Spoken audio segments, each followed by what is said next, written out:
The work that Keyhole does, it kind of fits into two buckets. One of them is a company comes to us and they have a very acute need. They have a new product that they either don't know how to build or don't have the time to build or just don't have the resources to be able to do it themselves. And it's a completely new idea.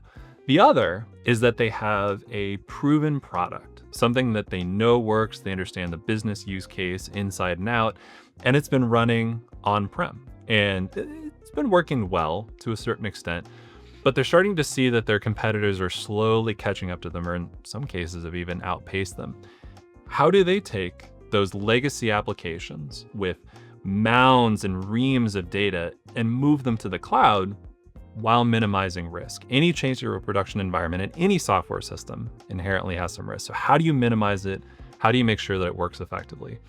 I wish that there was a silver bullet. I wish that there was something that I could just, a single piece of advice that I could give out that would make everything work effectively. Unfortunately, there is not.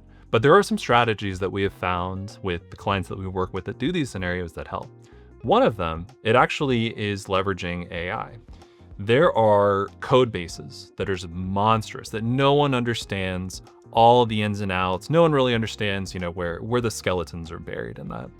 We have found that if we use AI to be able to go through those files to understand what are the dead code paths, what are the critical paths, what are the things that you actually are using in these systems that you can help prioritize and understand, potentially even display in a graphical format, that saves a ton of time, especially if you're dealing with code bases that may or may not have anyone around still employed by the company that truly understand them. Once you have that foundation laid, then I recommend moving to the data model, really understanding where is your data stored? What's your data persistence like? Do you have any files that need to go to a file system? Do you have any file uploads?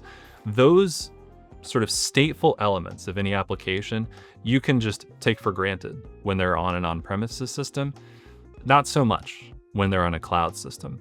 And the third thing that we usually recommend is really looking at the architecture of the application in general. There's so many assumptions that people can make with their on-premises system that it was true when everything was behind a nice firewall, when there were physical constraints to being able to even access the servers that the code was deployed to, or even who could remote in to those servers. Maybe people were able to remote in, fiddle with some settings, and then everything worked. That doesn't work in the cloud anymore. It unfortunately does not.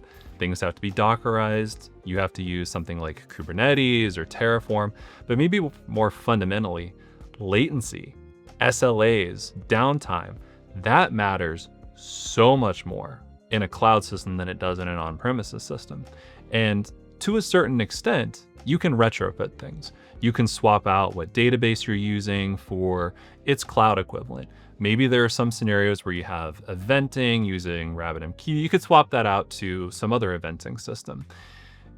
To a point, there are scenarios that we have come across where they require just some massive architectural changes because the amount of latency between servers, between a client and a server in the cloud, it's just so existentially different than what you would have if you're on an on-premises system.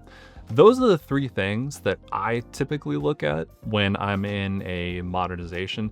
There's plenty of other things to consider, like security, role-based access, code scanning, what your network is going to look like, who is going to do IT security operations. There's so much involved in getting an application from an environment where it was designed to run in, an on-premises system, up to a cloud system, which maybe when that application was architected, the cloud was just ephemeral. No one even knew that it would exist or what it would look like.